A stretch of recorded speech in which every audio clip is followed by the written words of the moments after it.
Pessoal, bom dia. Meu nome é Bia Bicalho. Eu sou profissional de educação física, sou mestre em educação em diabetes e atendo também no ambulatório de diabetes tipo 1 da Santa Casa de Belo Horizonte. E a nossa convidada de hoje para falar sobre mitos e verdades, tcharam! Débora, sua vez. Estou aqui toda semana, né? Quem já está nos acompanhando já me conhece, né? Eu sou a Débora Bonner, sou nutricionista clínica, mestre em educação em diabetes também pela Santa Casa. Sou da equipe aí do ambulatório de diabetes tipo 1 da Santa Casa, que eu faço parceria aí junto com essa equipe maravilhosa, que a Bia é a nossa educadora física, tem a doutora Janice, né? Tem várias pessoas aí brilhantes que a gente tem trazido aí para as lives cada semana. E é um prazer estar aqui mais uma vez. Sejam muito bem-vindos. Tudo mais. E começando, Débora, tem até um dito popular que as pessoas falam demais, que elas falam assim: menino, não vai comer muito doce não, que você vai ficar diabético, hein? Né? Essa Muita gente fala isso. É verdade isso? Se eu comer muito doce, eu vou ficar diabética?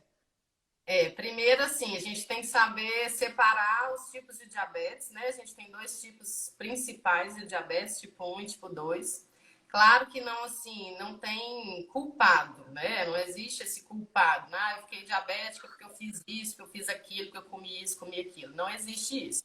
Isso, na verdade, assim, tem algum fundamento, mas não é o doce em si para quem tem diabetes tipo 2, né? Por exemplo, quem tem diabetes tipo 2, ele tem, às vezes, muitas vezes um fator genético, né? Hereditário do diabetes tipo 2. E aí, muitas vezes, com o passar do tempo aí da vida, sedentarismo, comendo mais alimentação não saudável, ingerindo mais carboidrato, mais gordura também, o mesmo que seja mais doce, não especificamente só o doce.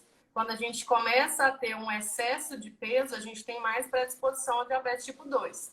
Né? Então, a questão não é o doce levar ao diabetes, é o excesso de peso que pode levar a uma resistência maior à insulina.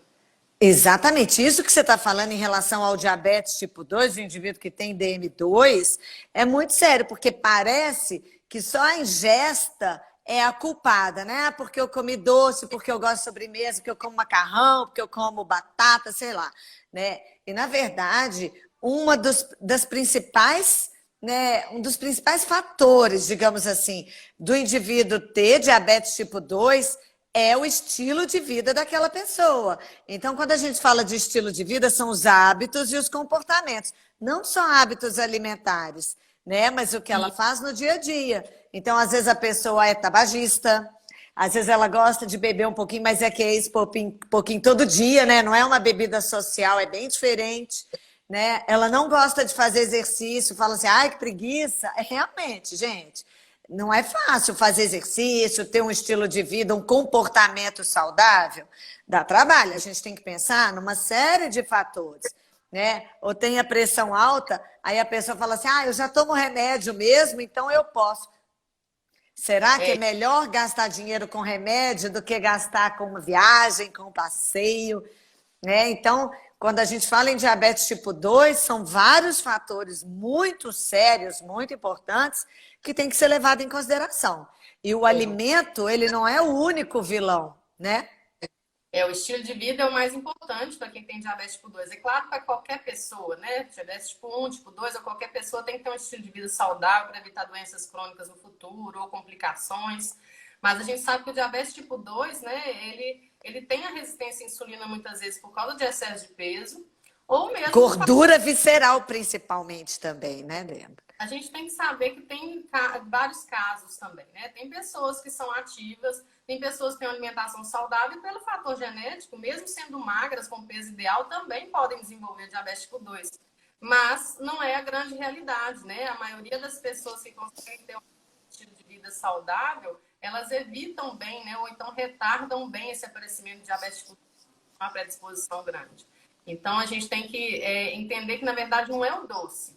Principalmente para quem tem diabetes tipo 1, aí que não tem culpado mesmo, é uma doença autoimune, né? Essa doença autoimune não tem nada a ver com o que eu comi. Na verdade, pelo menos a gente não tem, né, nenhuma evidência científica que comprove que algo desencadeou esse diabetes tipo 1. Tem várias hipóteses, mas realmente não tem nada comprovado. Então, assim, realmente a doença autoimune, o sistema de defesa se desregula e aí as células produtoras de insulina, né, acabam sendo destruídas. Então, isso não tem nada a ver com o que a pessoa comeu antes. Eu recebo muitas mães, né, geralmente falando, acho que eu liberei muito a dieta, porque ele não gostava de verdura, não gostava de legume. Aí acabou que eu tentei, e aí eu larguei de mão, e aí começou a comer só o que ele gostava mesmo. Aí teve diabetes. Então, realmente, assim, primeira coisa, os pais já estão sempre cheios de culpa nas costas, né? Então, tira essa culpa que realmente não tem nada a ver com o que se comeu antes. Então, até então, o que a gente sabe é que não tem culpado. Diabetes tipo 1. O tipo 2 também a gente não pode falar que é culpado, né? A gente sabe que a vida atribulada das pessoas, às vezes a prioridade não é sempre a saúde. O que a gente sempre tenta falar com os nossos pacientes, que a prioridade da gente, junto com a produtividade, trabalho, tem que ser também a saúde, né? Porque lá a longo prazo a gente vai poder, né, gozar de tudo que a gente fez na vida se tiver saúde. Né? É interessante porque, assim, igual você falou, diabetes tipo 1 é uma roleta russa, né? A gente pode falar assim, talvez. Né? E o diabetes tipo 2, a gente sabe que nós conseguimos mudar essa situação. Então, mesmo com o indivíduo que tem uma vida, né, atribulada, tem muita coisa, tem que trabalhar mesmo, tem que estudar, tem que correr, a gente tem que pensar assim em uma meia hora que a gente consiga desenvolver, ou no alimento que a gente vai comer, né? Comer macarrão é legal, mas todo dia, será que é legal? Então, tem pequenas atitudes, pequenas ações no dia a dia que esse indivíduo com diabetes tipo 2, ele consegue melhorar um pouco a vida dele, né? E principalmente quando a gente fala de alimento. Ô, Débora, quem tem diabetes tem que comer alguma coisa diferente? Ou tem que... Como que é a alimentação? Pode tudo, não pode nada? Porque parece assim, tem diabetes, agora não posso comer nada. Nunca mais na minha vida eu posso comer um doce, é assim? Então, o pessoal mesmo pergunta, né? Eu preciso ter uma alimentação especial, né? Mas na verdade, assim, se a gente for pensar alimentação mesmo especial, não precisa ter. A alimentação de quem tem diabetes é preconizada, é uma alimentação saudável, como para qualquer pessoa. Tem que ter limite de carboidrato, proteína, de gordura, limite de principalmente açúcar, que para a população em geral também tem que ter, que é em torno de 5% do valor energético total. Então, assim, claro, a gente tem que ter, para saber o que é isso, né? Eu preciso de um nutricionista para fazer esses ajustes, esses cálculos para mim, para me ajudar a saber o que é 5% da minha necessidade, né? Porque isso é individualizado. Então, assim, hoje em dia a gente escuta muito, né, essa questão, você precisa de fazer dieta tal, tem que fazer dieta tal. Você não pode comer açúcar, não pode comer pão, não pode comer mais arroz, batata, macarrão. Na verdade, isso são todos alimentos ricos em carboidratos. Então, assim, o carboidrato hoje em dia, né, tem sido um pouco demonizado, né? A gente sabe que tem que ter um controle, sim, tem que ter uma escolha mais saudável de alimentos com menor índice glicêmico, mais ricos em fibras, ou com uma gordura boa, uma proteína boa associada para diminuir o índice glicêmico. A gente tem várias estratégias para melhorar um pouquinho o controle da glicemia, mas alimentação especial, eu preciso comprar algum tipo de alimento, ou tem que ser só dieta low carb, ou só dieta baixa em gordura? Não, na verdade não existe isso. Tem várias estratégias que a gente pode usar, mas o preconizado mesmo é uma alimentação saudável. Então... E aí, eu adorei isso que você falou, alimentação saudável, porque aí a pessoa logo pensa assim, igual eu estou pensando, olha só. Alimentação saudável, então eu posso comer muita fruta, verdura, legume, né? E aí eu vou te contar um segredo. Eu estava olhando esse no caderninho de contagem de carboidrato essa semana, e aí eu vi que 2 rodelas de abacaxi tem 9 gramas de carboidrato. Mas eu falo assim, mas é fruta, eu posso comer à vontade. Aí eu vou te contar outro segredo que eu vi. Uma fatia média de mamão. Gente, tem fruta mais saudável do que mamão, né? É bom para o intestino, é bom para tanta coisa. Tem também de 12 a 15 gramas de carboidrato. Uma fatia de mamão. Aí a pessoa que fala assim, nossa, alimentação saudável, então eu posso tudo. Vou te contar um segredo. A minha mãe, ela come uma manga inteira. Ela falava assim, hoje eu nem almocei, eu comi só um lanchinho assim, mas aí eu comi uma manga inteira. Mãe, uma manga, né? Uma manga quase desse tamanho, uma melancia quase, né? Uma manga inteira. Eu falo assim, mãe, gente, é fruta. E aí me fala um pouquinho dessa coisa de fruta, pode tudo? Me fala isso, Débora. Então, na verdade, assim, quando a gente pensa em alimentação saudável, já vem na cabeça da gente, né? Fruta, verdura, legume.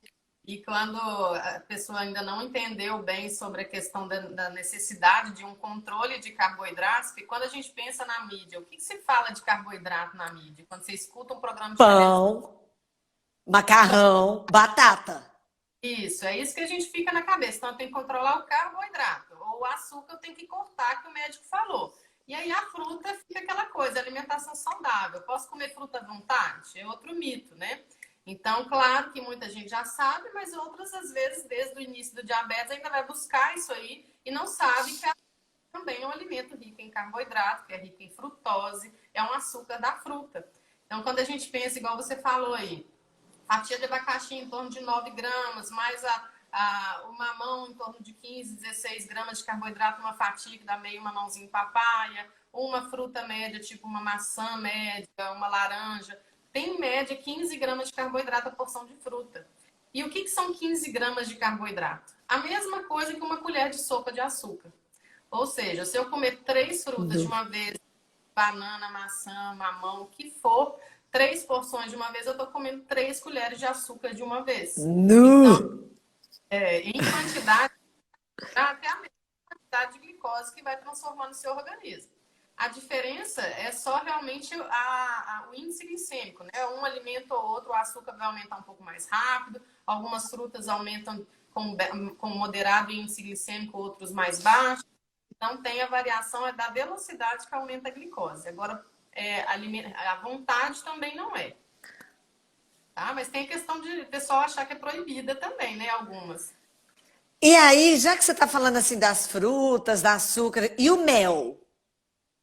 Tá, só pra gente fechar um pouquinho a questão assim, das frutas, que eu acabei falando das proibições aí, não continuei. Então, o que acontece? Tem muitas pessoas que acham que algumas frutas são proibidas, né, Bia? Então, não sei se você já escutou aí algumas coisas assim, Débora, eu não posso comer até a manga que você citou, tá na berlinda também. A manga, banana, laranja, Caqui, caqui, uva, né? uva. Geralmente isso está muito de acordo com a porção que é ingerida. Não existe fruta proibida, tá? Então, na verdade, a pessoa com diabetes pode comer qualquer tipo de fruta. Claro que tem algumas que têm um índice glicêmico mais alto, outras têm um índice glicêmico mais baixo. O que é isso? Como eu falei, a velocidade que essa glicose sobe. Então, por exemplo, se eu comer uma fatia de melancia ou de melão, são duas frutas que têm um índice glicêmico mais alto, tem um índice glicêmico de 70. Em comparado às outras frutas que são de baixo índice glicêmico, elas têm que estar abaixo de 55. Então, assim, a própria banana que o pessoal fala lá, que aumenta muito a glicose, ela tem 52 de índice glicêmico. A maçã tem um índice glicêmico mais baixo, 38, a pera e a maçã. Então, tem algumas frutas que aumentam mais rápido. Isso não quer dizer que não possa comer. Quer dizer que, se eu estiver monitorando minha glicemia e eu ver que ela está um pouco mais alta, talvez seja melhor eu escolher uma fruta que aumente mais devagar, porque agora ela não está tão na meta. Mas se ela estiver na meta, eu posso ingerir qualquer fruta e aí eu controlo sempre o tamanho da porção, que isso que é o mais importante. A quantidade de melancia que eu vou comer tem que ser uma fatia, não pode ser meia melancia, né? Como muita Ô, gente... Débora, e eu volto a falar assim, porque as pessoas hoje em dia, elas também têm muita informação, né? Então ela fala assim, então vou lá no Google pegar uma lista, né, de frutas, índice glicêmico, tal, quantidade de carboidrato. Ok, tem que ir mesmo, né? A gente tem que pesquisar mesmo, tem que ir mesmo, tem que olhar mesmo. Que bom que nós temos essa informação hoje em dia, rápida e num acesso também mais fácil. Mas eu volto a afirmar uma coisa muito importante, que as pessoas não podem deixar de procurar um profissional da área. Sabe, o nutricionista é muito importante, porque a vizinha fala assim, não come abacate não, boba, come melão. Né? A vizinha é nutricionista, ela sabe da sua necessidade, ela fez um controle alimentar, uma dieta, um programa de alimento específico para você, então a vizinha provavelmente não fez. Então eu falo que é muito importante as pessoas investirem num encontro com uma nutricionista, né? Porque mesmo com essa informação toda de fácil acesso, que bom que tem, né? A gente não tem condições. Olhou lá, então já resolvi o que eu vou comer, o que eu não vou comer. Precisa de uma orientação, o buraco é mais embaixo. Né? Precisa realmente de uma orientação de um profissional. Eu falo que o conhecimento é libertador, né, Bia? Na hora que uma pessoa me fala que eu não posso comer isso, não posso comer aquilo, eu tenho que buscar. Se for principalmente um alimento, né, que faz parte da minha vida, faz parte do meu hábito, acho que a pessoa tem mesmo que buscar informação, buscar com os profissionais sérios, porque na internet a gente estuda de tudo. Então, você, igual falou da manga, não é problema, não é comer manga, o problema é comer uma manga palmeira inteira, que daria para 3 pessoas, que equivale a 3 mangas normais, né, do tamanho normal. Então, assim, claro, quem faz contagem de carboidrato, um mangão desse de uma vez, contou os gramas de carboidrato, pesou a manga, olhou quanto que tem de carboidrato, ajustou a dose, tudo bem, não é proibido também. Agora, quem está fazendo tratamento com medicamento, com dose fixa de insulina, ou simplesmente com estilo de vida, né, que é alimentação saudável e atividade física, tem que manter uma meta de carboidrato. Se a minha meta é 15 gramas para comer uma fruta no meio da manhã, eu tenho que comer o compatível a isso. Seria mais ou menos 1/3 daquela manga lá, né? Se ela for grande, se ela for menor, na metade. Então, a gente tem que ir ajustando, e os nutricionistas têm uma lista vasta, tem manuais com pesos, né? Hoje em dia tem os aplicativos para ajudar também com o peso dos alimentos. Então, a gente tem a informação na mão da gente atualmente, né? E a gente tem que saber usar. É um libertador mesmo. Pode comer qualquer fruta, tá, gente? Não pode comer 3 ou 4, 2 de uma vez, dependendo do controle da glicemia. Sempre tem que estar conjugado uma coisa com a outra. E é interessante que a pessoa fala assim: ah, azar, eu vou comer a manga, mas aí eu tomo mais insulina. Será que é essa a conta, né? Assim, então você vai ficar tomando, aumentando a quantidade de medicamento em função de um alimento, né? Será tudo bem que uma vez dá uma escapada, até faz parte, uma escapulida, tá? Uma farra, né? Digamos assim. Mas no dia a dia, né? A gente tem que realmente pensar nisso, né? Ah, então é só ir aumentando a quantidade de insulina, só aumentar a dose? Não é bem isso. Está tudo de acordo com a sua meta de carboidrato por refeição no plano alimentar, né? Então a gente deve manter o segmento da meta o máximo possível para a gente não ficar ganhando peso, né? Porque querendo ou não, quanto mais carboidrato, mais insulina, mais eu ganho peso, é fora de necessidade nutricional. Agora, se eu também fizer essa extrapolada num horário, no outro horário eu dei uma compensada diminuindo a quantidade de carboidrato que eu usei a mais num outro horário, eu posso até ajustar isso com a contagem de carboidrato, né? Você comeu a mais num horário, diminuiu no outro e aí dá tudo certo. Mas tem que ter sempre uma compensação para esse excesso que foi em algum momento, né? E é interessante que, assim, se o indivíduo tem diabetes, pessoal, isso não é só para quem tem diabetes, não. Isso é na vida, né? As pessoas que querem ter uma qualidade de vida melhor, precisa de buscar um estilo melhor de vida, que são hábitos e comportamentos. E isso é para todas as pessoas. Ah, então quem tem diabetes tem que controlar o alimento tempereiro? Gente, quem não tem diabetes também precisa controlar. Se um dia come um pouquinho mais, no outro dia vai controlar um pouco mais. E isso é da vida, né? Porque o corpo da gente precisa daquela quantidade de energia, né? Se você começa a exagerar, não importa, com diabetes, sem diabetes, com hipertensão, sem hipertensão, qualquer doença, né? Você vai criar aí um desequilíbrio. Então, esse comportamento, né? Educativo, esse comportamento a gente tem que levar para a vida, né? Não é só para um momento. Então, isso é uma coisa, é um aspecto que a gente tem que pensar para a vida, né? Exatamente.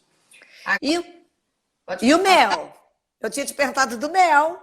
Isso, vamos continuar nos açúcares, né? Então, de qualquer forma, depois a gente dá uma olhadinha aí nas perguntinhas mais para frente. Bom, então, o mel, muita gente acha, por exemplo, eu tenho que cortar o açúcar, mas eu posso comer mel? Ele é mais natural, ele é feito da abelha, né? Então, será que ele tendo mais nutrientes, né? Ele não vai ser menos maléfico para a saúde de quem tem diabetes do que a adição do açúcar? Como a gente sempre começou a falar, a gente não tem proibição nem de açúcar. Porém, tem que ter um limite do valor energético total do dia. Então, eu posso usar em açúcar, eu posso usar em mel também. Porém, esse açúcar, o ideal é que não seja um açúcar adicionado a alguma alimentação. Por exemplo, eu vou tomar um café com açúcar, isso não é recomendado. Os líquidos com açúcar são açúcares que a gente adiciona ao alimento, né?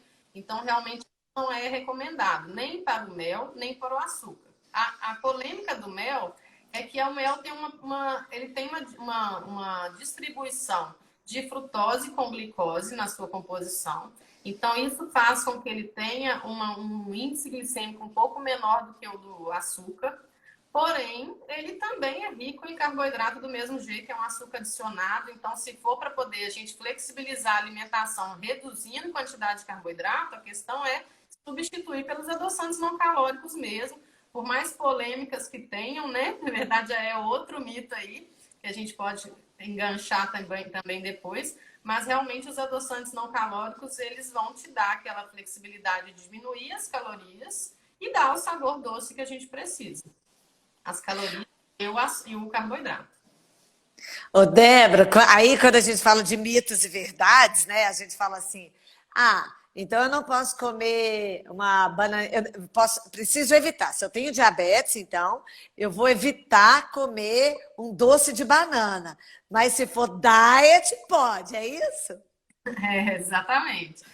Tem essa questão também, né? As pessoas, é igual a questão da gente você ter perguntado no início, precisava ser um alimento especial. Eu preciso viver só de produto diet? Não, na verdade, não tem que viver só de produto diet, né? Não tem mínima necessidade, na verdade, a gente usar produto diet. Eu acho que algumas coisas até ajudam. Se você quiser tomar um refrigerante, é ótimo você ter a versão zero, né? Você vai no churrasco, vai numa festa, você poder utilizar uma bebida que ele não vai aumentar a glicose de jeito nenhum, que é zero de carboidrato, né? Também é zero de nutriente, é zero de saúde, mas... O valor nutricional também é zero, Mas assim, se eu optei em utilizar um refrigerante para poder, né, pelo menos ter da vida social, de beber alguma coisa, eu, claro, não vou fazer disso a base da minha alimentação. Gente, eu acho que assim, terrorismo nutricional não tem que estar... Por que eu não posso usar um refrigerante zero de vez em quando? Então, é uma coisa que eu tenho em casa para tomar durante a semana? Não, mas você vai usar de vez em quando no fim de semana, vai comer uma pizza com a família num final de noite aí, vai ter um refrigerante zero, tudo bem. Agora, refrigerante com açúcar não dá. Então, realmente, alguns alimentos diet ajudam muito. Então, esses, por exemplo, principalmente bebidas, precisa ser sem açúcar. Se você for usar uma bebida que não seja natural, o ideal é que você use as versões diet ou zero mesmo. Débora, e às vezes eu fico pensando também que tem... Claro que todo mundo tem aquela vontade de comer um doce, não sei o quê. E hoje em dia os produtos diet, eles estão tão saborosos que antigamente era ruim, né? Uma coisa diet era sinônimo de coisa ruim. Hoje em dia não. Modernizou tanto essa indústria, né? Então, assim, todo mundo tem vontade de comer um doce, né? Assim, dá aquela vontade no meio da tarde, no meio da manhã, qualquer hora, né? Um dia que você está mais ansioso, né? E aí é uma boa opção, não é? Um doce diet que tem menos quantidade de açúcar, não é isso? Isso. Eventualmente a gente pode lançar a mão dos alimentos diet, né? Não tem problema nenhum. Na verdade, os alimentos diet têm melhorado o sabor muito, como você falou, porque eles estão refinando, né, os tipos de adoçante, eles estão utilizando adoçantes mais naturais, que tem menos sabor residual amargo, né? Então, por exemplo, a stevia é natural, mas ela tem mais sabor residual amargo, mas aí na hora que você precisa de lançar a mão de um que não tem um sabor residual em alguma receita, você pode usar um xilitol, um sucralose. Então tem muita coisa, muitos adoçantes que são bons ao paladar e são mais naturais, né, que a gente pode usar. Agora, a gente tem que tomar muito cuidado, observar sempre o rótulo dos produtos, né? Porque nem sempre o alimento diet, que na verdade na legislação o diet quer dizer que ele restringiu algum nutriente, na grande maioria das vezes é o açúcar, mas não quer dizer na legislação que é o açúcar, tá? Mas a maioria das vezes ele é sem açúcar mesmo nos que a gente vê no supermercado. Então, sempre observar no rótulo é importante se está escrito sem adição de açúcar.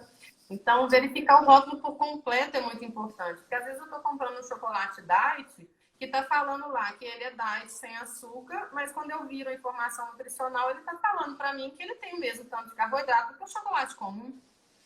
Débora, isso que você está falando é importantíssimo, porque a gente não tem o hábito de ler rótulo.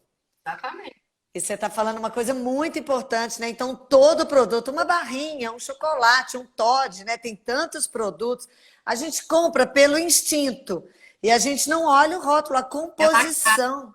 Quanto mais bonito, né, com uma imagem mais bonita, um marketing mais legal, é o que a gente às vezes compra. Então a gente tem que observar a informação nutricional, porque às vezes aquele diet que tá linda a cara dele, ele tem até mais gordura. E essa gordura que foi adicionada, às vezes é uma gordura hidrogenada, uma gordura que é uma gordura trans, né? Um biscoito maravilhoso lá que é diet, mas ele é cheio de gordura hidrogenada. Então, assim, a questão é a gente procurar cada vez o mais natural. Se eu utilizar, por exemplo, hoje em dia tem versões enormes, várias versões aí de marcas, tanto da Nestlé, quanto da Balduco, tanto dessas Mãe Terra, tem vários de cereais integrais, não precisa de você utilizar alimentos propriamente só diet, cheio de farinha refinada e gordura vegetal, né, hidrogenada. A gordura vegetal até não é problema, é hidrogenada. Então, realmente, assim, a gente tem que observar cada passo disso aí, né, para ver se a gente está utilizando um alimento saudável ou não, porque a questão não é só o açúcar. Se eu utilizar um que tem cereal integral, mas tem um pouquinho de açúcar e o mesmo tanto de carboidrato daquele diet, é muito melhor. O açúcar faz parte da alimentação se tiver com uma base de alimentação saudável. Não posso usar uma adição no líquido, como a gente falou. Tá? Mas não precisa... Nossa, Débora, eu vou começar a prestar atenção mais em rótulos. Você acredita? Às vezes eu chego no supermercado, até eu mesmo, às vezes você compra um alimento que você já está acostumada a comprar, né? E aí você não olha. Então, assim, eu vou começar a prestar mais atenção nisso, porque eu acho que às vezes você compra assim, um pão de forma, aí você pega aquele da marca que você gosta, tal, mas você não olha atrás. E pão de forma, outro dia eu estava observando isso, me chamou muito a atenção, né? A composição ali, quantidade de fibra, de carboidrato, de gordura, de não sei o que, é muito diferente. Então, assim, eu fiquei impressionada. Vou prestar mais atenção nisso, pessoal. Nós temos que ficar mais atentos aos rótulos, hein? Isso é uma excelente dica, né? É o que você falou aí. O pão, por exemplo, a gente tem que olhar os ingredientes. Se tiver farinha refinada na frente, você está falando que ele é pão integral e o primeiro ingrediente da lista de ingredientes é o que tem maior quantidade no alimento. Se o primeiro ingrediente for farinha refinada, não for farinha integral, ele já não é tão integral assim. Então, pode... Ah, e tem isso no rótulo também, né? Como é que é essa ordem? Explica pra gente. Você pode olhar tanto o teor de fibra da porção que tem lá naquela tabelinha nutricional quadradinha, né? Com lá 2 fatias de pão, tem lá 3,5 de fibra. Se tiver uma porção acima de 2,5 gramas por porção de fibra, mais de 2,5 já é um alimento rico em fibra, tá? Então, por Que exemplo, bom. você está vendo lá 1,5 gramas para 2 fatias de pão. Não é um alimento rico em fibra. E aí está escrito que é pão integral. Mas aí na lista Entendi. de ingredientes você verifica. Ele está em ordem decrescente de quantidade daqueles ingredientes naquele produto. Então, o primeiro ingrediente é o que tem maior quantidade naquele produto. Então, se tiver farinha 100% integral no primeiro ingrediente, ótimo. Mesmo que ele tenha depois a farinha refinada, aí ele vai ter mais quantidade do integral. Se não tiver farinha refinada, melhor ainda. Ele tem só farinha integral. Às vezes tem farinha de aveia junto, né? Que ajuda muito. Eu não sabia que nos rótulos ali, a linha de cima, mais alta, é a que tem mais quantidade. Eu não sabia disso. Legal, Verdade, a gente... não é linha, não. Na verdade, os ingredientes, ele é feito ele descreve, né? Ele não é aquela linha da tabela nutricional, não, tá? Na verdade, os ingredientes, está escrito lá, os ingredientes em lista. Então, isso mesmo. entendeu? Entendi. Ô, Débora, e você estava falando de adoçantes, é muito interessante. Tem um adoçante específico, né? A gente tem tido aqui alguns comentários sobre adoçantes. Tem algum adoçante específico? Qualquer um? Um é melhor do que o outro? Como que é essa situação do adoçante? É tão complexo assim essa situação do adoçante, não é? Primeiro, o mito que a gente mais escuta, né? As pessoas têm tanto medo hoje em dia de usar adoçante, de tanta coisa que a gente escuta. Ah, adoçante causa Dá câncer. câncer, dá câncer. Eles falam isso, né? Então, assim, eu prefiro comer açúcar porque adoçante causa câncer. Ele não sabe nem de onde veio isso, pegou, escutou isso uma vez e parou de usar o adoçante. Por isso que a nossa live de hoje chama Mitos e Verdades. Então, é realmente assim, você escuta uma coisa e não busca informação, né? Já que eu gosto mais do açúcar, me falaram que adoçante causa câncer, eu vou manter o meu açúcar. Beleza. Tô feliz agora, né? Então, a gente muito isso, né? Eu falei, gente, não pode, porque realmente o descontrole do diabetes está aí. O diabetes é uma realidade, né? Então a gente precisa de cuidar dele a longo prazo, porque ele vai ficar com a gente hoje, amanhã e sempre, né? Não tem cura para o diabetes. Então vamos cuidar do diabetes, que é a realidade. Agora, claro, a gente tem que preocupar com uma alimentação que vai evitar doença crônica, que vai evitar qualquer problema no futuro. O que a gente sabe, a gente vai tentar, né, sempre utilizar, mas tem que ser evidenciado cientificamente. Não adianta eu achar uma coisa ou outra. Então, assim, os adoçantes têm vários tipos de substâncias adoçantes, edulcorantes, que a gente fala, né? Então, tem ciclamato de sódio, sacarina, a gente já fez live sobre adoçante aqui também. Quem quiser dar uma olhada na live toda, tem aí no Instagram do Diabetes Saúde, Educação em Diabetes.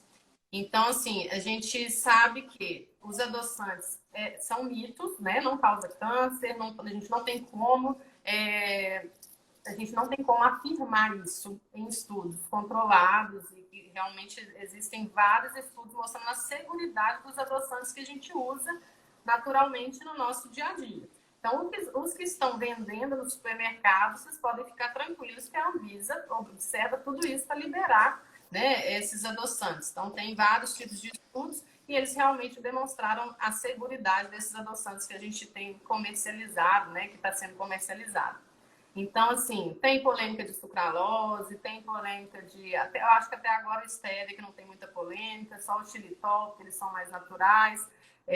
Mas realmente, não, o único que tem realmente alguma comprovação e é em ratos, é câncer de bexiga em ratos do ciclamato de sódio.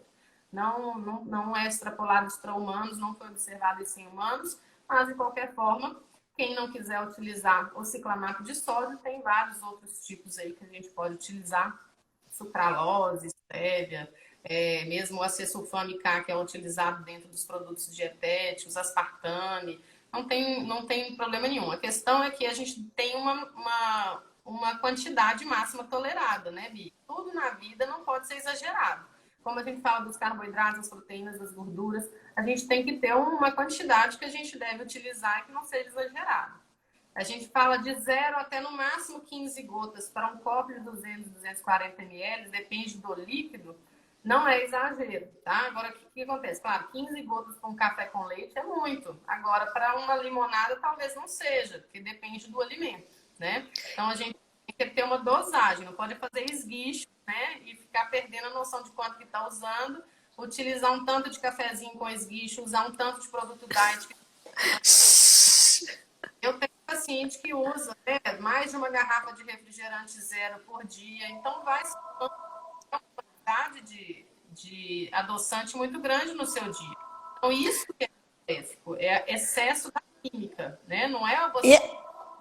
É legal variar, por exemplo, eu tenho o hábito de tomar sempre o adoçante X. É legal variar, então quando esse acabar eu vou comprar outro. Ou, não, só tomo esse minha vida inteira. Isso tem alguma interferência? Então, se você utilizar com moderação, você pode usar o que você mais gosta, né? Se você não Entendi. está. Mas assim, a gente até fala para variar de vez em quando para poder não ficar expondo o organismo a uma mesma substância cronicamente, né? Então, se você puder variar, melhor ainda, já que tem alguns, né, estudos que falam uma coisa ou outra e você está preocupado com isso, você pode ir para poder diminuir essa exposição. Mas realmente, assim, não é algo que nos preocupa em estudos grandes que têm evidenciados mesmo. Ô, Débora, adoçante é um assunto tão interessante que, se deixar, nós vamos começar a falar assim, e comida com adoçante, e bolo, e cozinhar, e fazer gelatina, sei lá, suco, sobremesa, sei lá. No dia a dia, né, tem tantas opções, tanta coisa em relação ao adoçante, mas eu tô querendo mudar o assunto um pouquinho. Que outro dia, até assim, lá na Santa Casa, a gente atende muitos pacientes, e eles contam caso pra gente, é tão legal. E aí, uma paciente me contou de chá, água de berinjela ou água de não sei o quê. Tem uns mitos assim que fala sobre isso? Na verdade, assim, tem um período atrás aí que falava-se que a água de quiabo curava o diabetes, né? É água de quiabo, é isso? Eu falei água de berinjela, é isso. Água de berinjela também. A água de berinjela o pessoal fala mais para colesterol, né? Então, na verdade, assim, o que tá ligado a quê esses mitos? São mitos, né, gente? Isso não cura diabetes, não cura colesterol alto. sabe que, inclusive, questão de colesterol, 70% do colesterol, ele vem da questão genética mesmo. Quem tem problema de colesterol, a maioria é questão genética. Família, né? Os pais, Isso. E a avós. alimentação também tem, né, o seu papel, mas é um percentual menor. Mas aí a gente também cuida da alimentação. Quando a gente vê que o colesterol está mais alto, a gente vê que está um pouquinho acima, né, do ideal, e a ingestão está exagerada. Então, tanto para diabetes quanto colesterol, a questão da água de quiabo, a água de berinjela, ela vem dessa fibra, né? A questão da fibra, ela diminui tanto a absorção do colesterol, então ela leva para as fezes, quanto também pode ajudar no controle da glicose, de lentificar a absorção do carboidrato. Então, daí também vem aquelas outras que no passado o pessoal falava muito, que agora diminuiu um pouquinho, né? Farinha de maracujá, coloca na comida. Farinha de banana verde, coloca na comida. Hoje em dia a gente pede Já ouvi falar para colocar sementes, né? A gente pede para colocar uma chia, né? Uma semente de abóbora, que são alimentos que têm mais valor energético, mais valor de vitaminas, minerais também, além da fibra. Então, assim, não tem milagre, né, Bia? A questão é que muitas vezes a gente tem pessoas que querem parar de tomar medicação, diminuir a insulina para poder utilizar um alimento rico em fibra ou uma água de quiabo para poder resolver o diabetes. Não é assim, né? E aí, muito interessante também que indo um pouco nessa linha assim, de substituição de alimentos, né? Assim, a gente ouve falar muito da minha área da educação física, né? O profissional de educação física e os alunos, eles querem inovar demais, muita coisa. Então, assim, hoje em dia fala em tapioca, todo mundo quer comer tapioca. Joga ali na frigideira, aí fala assim, eu não como pão, eu como tapioca. Parece que assim, pronto, não tem problema, como tapioca. E essa tapioca, ela realmente substitui o pão? Qual que é a relação da tapioca? Como que funciona isso? É outro mito que aconteceu aí, né? A gente foi buscando os mitos que foram, assim, famosos, né?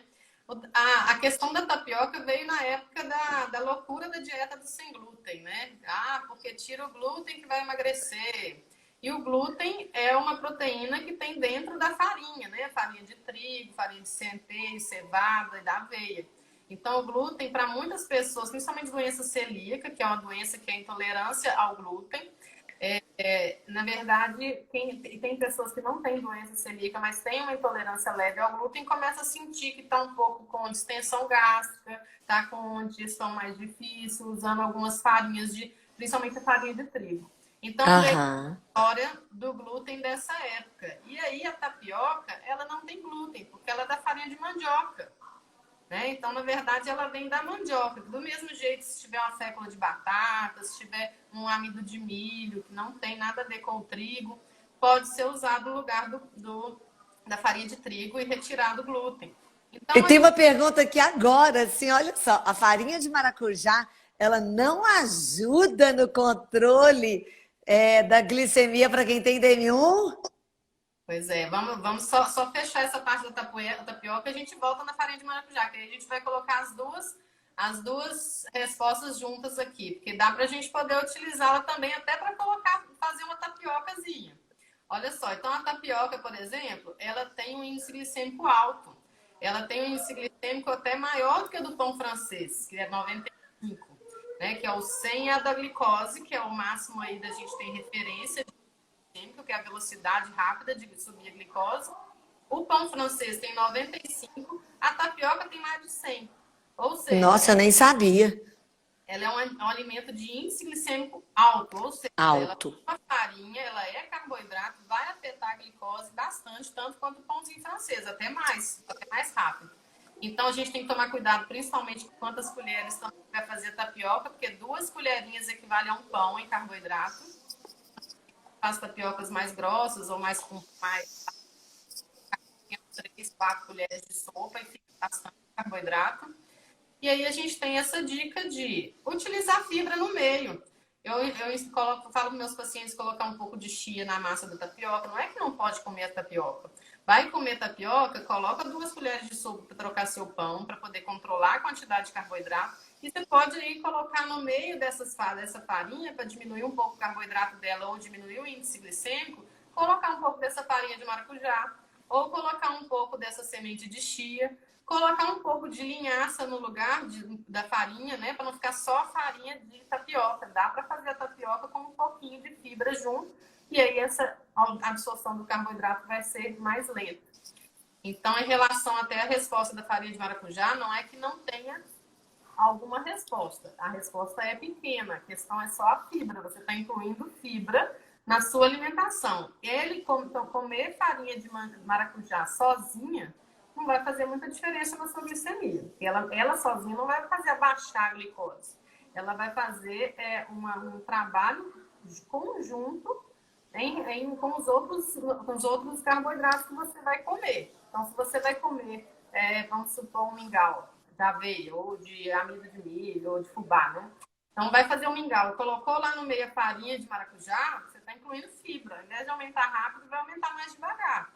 Então, ajuda nisso. Incluir fibra sempre é bom, tá? Ô, Débora, é muito interessante, gente. Todo mundo tem que ter uma consulta com um nutricionista, porque, gente, acho que sua agenda vai lotar. Porque é tão interessante que eu ouço falar assim: ah, eu não como pão. Na educação física, a gente ouve demais. Aluno fala assim: não parei de comer pão, mas come 2 tapiocas. Só que a pessoa fala assim: não tem problema comer tapioca, mas às vezes ela até se crucifica. Eu amo pão, mas eu parei de comer pão. E aí come 2 tapiocas. Gente, então come o seu pão que você tanto ama. Porque às vezes mentalmente vai até te fazer melhor. Um pão, né? Não tô falando. Mas as pessoas às vezes falam assim: eu parei de comer pão, mas come 2 tapiocas. Então ela está comendo assim, se for pensar só em carboidrato, né? Não estou nem falando assim do resto do valor nutricional, vamos falar assim do carboidrato. Ela está comendo 2 pães, é isso? Ela está comendo 2 pães. Se pegar 4 colheres de sopa de tapioca, são 2 pães. É interessante. Ô, Débora, a gente tem tanta pergunta aqui interessante, tanta coisa. Eu acabei de olhar no relógio, eu estou começando a ficar aflita, porque daqui a pouco já tem 45 minutos já que a gente está conversando, mas eu quero te perguntar uma outra coisa ainda, de mitos e verdades. E aí, pessoal, eu vou até sugerir, assim, para quem tem tantas dúvidas, tantas perguntas, que vale a pena, sabe? Vocês depois entrarem em contato com a Débora, ou tirar uma dúvida, ou que seja um nutricionista da confiança de vocês, né? Parece que a gente fica falando aqui, vendendo o nosso peixe, não é só isso, né? Eu acho que é muito importante, Débora, eu estou assim admirada do papel do nutricionista, do tão pouco que a gente tem conhecimento no dia a dia sobre os alimentos, sobre a quantidade, sobre os produtos, né? Então, realmente, claro, eu não sou nutricionista, eu não estudei isso. Então, por isso que a gente tem que buscar um profissional, para a gente saber melhor o que a gente está comendo, quantidade, e o que vai trazer mais benefício para a nossa saúde. E aí a gente está falando tanto de diabetes, então assim, carboidrato, carboidrato. E aí, vamos falar um pouco daquele alimento que não tem carboidrato? A proteína, ou o alimento que só tem uma fibra, não sei. E aí, Débora, a gente pode comer à vontade, então? É o que muita gente pensa, né? Na hora que faz contagem de carboidrato, então, os pacientes que começam a olhar as tabelinhas nutricionais, os aplicativos, começam a ver lá, nossa, eu comi ovo mexido no café da manhã, deu 0 de carboidrato, eu comi 3 Boba, né? ovos, uhul, ó, maravilha. Então, assim, comi 4 ovos, coloquei 3 fatias de queijo, ou mesmo que seja 2 ovos, dependendo para quem, né? É muito do mesmo jeito, 2 ovos com 2 fatias de queijo. A porção de proteína e gordura, ela acaba ficando grande, né, naquele horário. Você não tem um efeito imediato pela falta do carboidrato, porém a gente tem que ter moderação desses alimentos, porque são alimentos que são ricos em proteínas e gorduras. E proteínas e gorduras, como para qualquer macronutriente, né, carboidrato, proteína e gordura, a gente tem que ter limite. Então, assim, tanto não só para a glicemia, ele também excesso de colesterol, excesso de gorduras, excesso de proteína, tudo isso ou pode sobrecarregar os rins, ou pode aumentar peso, ou pode alterar colesterol. Então, tudo isso a gente tem que observar a quantidade. Além disso, pensando no controle glicêmico, a dieta, inclusive, né, é muito comum isso nas dietas low carb, né? De tira todo o carboidrato e posso comer à vontade o ovo, a carne, o queijo. Não é bem assim, porque a gente sabe que tem efeito na glicemia também. Esses alimentos em excesso, eles vão ser convertidos em glicose. Então, a proteína, ela não tem um armazenamento no nosso corpo. Eu não vou ficando, né? Minha massa muscular não vai aumentando né? Enquanto eu estiver comendo proteína, eu vou ficando forte, forte, forte. Nosso corpo não é assim, né? Na verdade, a gente tem a nossa tendência metabólica de aumentar a massa muscular e o corpo e tudo mais. Então, até o momento que eu tenho a minha necessidade de proteína, o meu corpo já manteve a necessidade de proteína que ele precisava, o restante ele vai ser transformado em glicose. Ele vai transformar em energia. Então, se essa energia não foi utilizada, vai transformar em gordura e pode nos engordar do mesmo jeito. Agora, o transformar em glicose, como o metabolismo é mais lento, a digestão é mais lenta, não é na hora que você come. É 2, 3, 4, 5 horas. 5 horas. Então, ele vai aumentando a glicose, né? Vai dando gradualmente, mas aí chega um momento que ela fica mais alta. Então, assim, as nossas insulinas atuais, né? Insulinas ultra rápidas, elas não são para poder segurar o efeito da proteína e gordura, elas são para segurar o efeito de carboidrato. Né? Então, tudo isso a gente tem que dosar, não posso usar à vontade também carne, queijo, ovo. Eu preciso de dosar para também manter um peso ideal. Não é porque eu não estou usando carboidrato que eu vou emagrecer. Isso tudo tem que estar dentro do valor energético da pessoa. E você falou uma coisa muito importante que a gente tem ouvido muito falar, não só no meio da educação física, de academia e de tudo mais, mas sobre as dietas low carb, né? Então, assim, a gente teve até uma pergunta, um comentário sobre isso, né? Parece que, então, dieta low carb é a luz no fim do túnel. E aí você está falando uma coisa muito séria que a gente não para pensar. Nossa, quando que você ia pensar proteína, fibra vai ser transformada em gordura? Né? Então, assim, o nosso corpo humano, né, os nossos sistemas, eles são muito complexos. Né? Então, a gente tem que parar para pensar, porque a pessoa corta o carboidrato, né, ela começa a ter na rotina da vida dela uma dieta low carb, e será que isso é um benefício para ela? É uma outra coisa que a gente tem conversado muito, né? Tanto na nossa equipe, quanto no Diabetes Saúde, na SBD. Se a dieta low carb é para todos, né? Até um paciente meu aqui, a mãe perguntou se vai melhorar o controle glicêmico com a dieta low carb.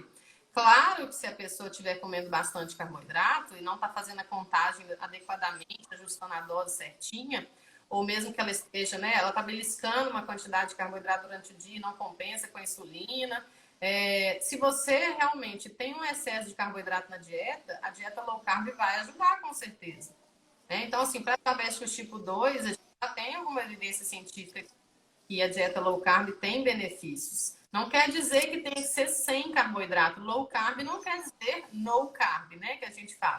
Então, realmente, low carb ela é baixa em carboidrato. Você pode manter o uso de frutas, um pouquinho de arroz, um pouquinho de pão, um pãozinho integral, mas a quantidade vai ser bem menor, né? Então, na verdade, o low carb ela pode ser utilizada tranquilamente. Agora, o excesso de restrição que a gente tem essas dúvidas se realmente tem algum benefício a longo prazo. Até porque crianças grávidas não é recomendado, né? Então, realmente, a gente tem que observar principalmente qual que é o tipo de pessoa que vai usar, se vale a pena, se não vale. Tem que monitorar, tem que ser acompanhado, olhar sempre as glicemias para ver se está funcionando, que não é só tirar o carboidrato e não verificar o efeito da proteína e gordura, como a gente está conversando. Então, assim, são muitas peculiaridades que a gente tem que avaliar para fazer uma dieta diferente. Então, mas não tem milagre, tá? Reduzir o carboidrato pode ser bom, sim, mas a gente tem que individualizar. Tudo tem que ser individualizado para ver resultados. Exatamente. Não existe receita de bolo, né? Parece que a pessoa acha que assim, o que deu certo para minha vizinha vai dar certo para mim. Ah, se eu faz, eu vi na revista, né? Assim.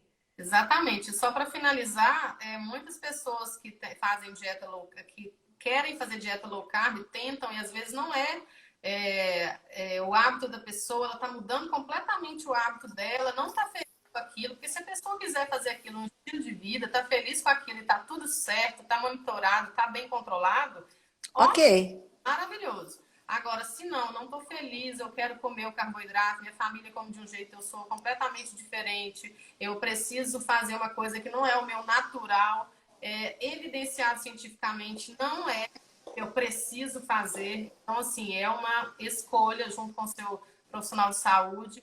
Então, assim, a gente tem que observar que pode dar até mais problema de compulsão, transtornos alimentares. Tem pessoas que não vão dar conta de fazer. Então, mexe com a emoção também, né, Débora? teste, porque realmente, querendo ou não, eu vou ter que parar de comer o pão, o arroz, o batata, o macarrão que eu comia junto com a família, às vezes até frutas, né?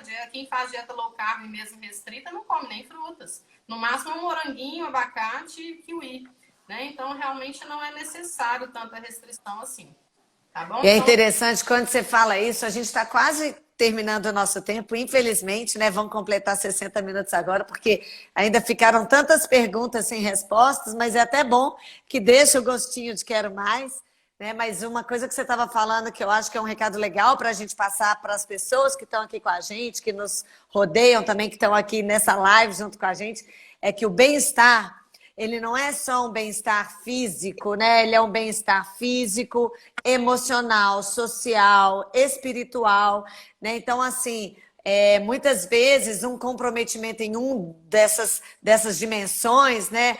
Pode começar a desenvolver outro problema em outra dimensão. Então, se você para de comer, se aquilo vai te deixando triste, você começa a ficar depressivo, se isola mais e não sei o quê. Então, assim, a gente tem que tomar um cuidado e pensar muito sobre essa sensação do bem-estar que compõe diversos ambientes do indivíduo, né? Que é o alimento, é o relacionamento, é o controle das suas emoções, é o bem-estar espiritual, né? É o intelectual. Então, a gente tem que pensar no ser humano como um todo, né? Então, às vezes, parar de comer um alimento X vai te dar tanta tristeza, né, que você muitas vezes nem vai dormir bem, você começa a perder o sono. Tem sido tão estudado atualmente a importância do sono como processo regenerativo e tudo mais, né? Então, isso que você falou é muito sério, né? Será que vale a pena essa restrição? Será que não vai comprometer os outros ambientes da vida, né? Então, isso é muito sério. Você falou coisas muito importantes. Nossa, eu fiquei muito feliz. Adorei ter ouvido tudo isso. E nós temos, assim, poucos minutos, Débora. Vou te dar um minuto para você despedir de todo mundo. então, gente, eu tô vendo assim, tem várias dúvidas, né? Depois, se alguém quiser entrar no meu pessoal, né? Débora underline Bonen, Bohnen, podem mandar dúvidas lá, porque tem muitas dúvidas pessoais, né? Que nem sempre vale a pena a gente falar aqui na live. Mas realmente, assim, eu acho que tudo tem que ser individualizado, né? Não existe uma verdade única para todos, né? As pessoas têm que saber qual que é o momento dela, se ela está feliz de fazer aquele tipo de tratamento. Até mesmo assim, a gente está falando aqui de dieta, às vezes low carb ou não, ou de adoçante de um tipo ou não, qual adoçante que eu vou usar. Mas o importante é até questão de, o pessoal usa bomba, fala que bomba é melhor. Será que é melhor para todo mundo? Né? Tudo tem a sua individualização. Né? Então, realmente, tem que respeitar o seu momento e buscar informação, um profissional de saúde que vai te ajudar, que não fica também, né, ao invés de te respeitar a sua individualidade, ficar te impondo fazer uma ou outra coisa que não é o seu natural. Eu acho que o profissional de saúde não tem esse papel, não pode ter esse papel de gerenciar o diabetes da pessoa sozinho. Quem tem o gerenciador principal é o paciente, né? Então, assim, isso é muito importante. Então, assim, hoje o que a gente tem para deixar aqui, finalizando, é realmente que, assim, hoje as proibições no mundo do diabetes são, assim, mínimas, né? A gente não pode falar muito de proibição, tem as não recomendações. E esse mundo de proibição que tem vindo aí agora, não tem nada de evidência científica até o momento. É claro que tudo está sendo observado para fazer diretrizes clínicas, né? Para os profissionais de saúde orientar vocês melhor. Mas a partir do momento que está provado que, vamos supor, tal dieta é melhor do que a outra, a gente vai começar a disseminar, mas isso não existe, né? A gente tem a dieta saudável, às vezes aquele padrão mediterrâneo de comer vegetais, frutas, cereais integrais, é isso que dá uma alimentação saudável, peixe 2 vezes a semana, comer mais carne branca, menos gordura, menos fritura, é isso que é legal. E controlar em quantidade e fracionamento, né? Não ficar horas sem comer, ou então ficar comendo, beliscando. A gente sabe o que é bom para o nosso corpo fala também, né? Quando eu comi demais, eu sinto. Quando eu como muito tempo sem comer, eu começo a ter compulsão, eu tenho uma fome exagerada. Então, sinta, né, o que o seu corpo está falando, isso é muito importante. Né? E eu agradeço. Muito legal. E queremos deixar aqui um beijo enorme para todo mundo, né, Débora? Isso, obrigada a todos, estamos à disposição.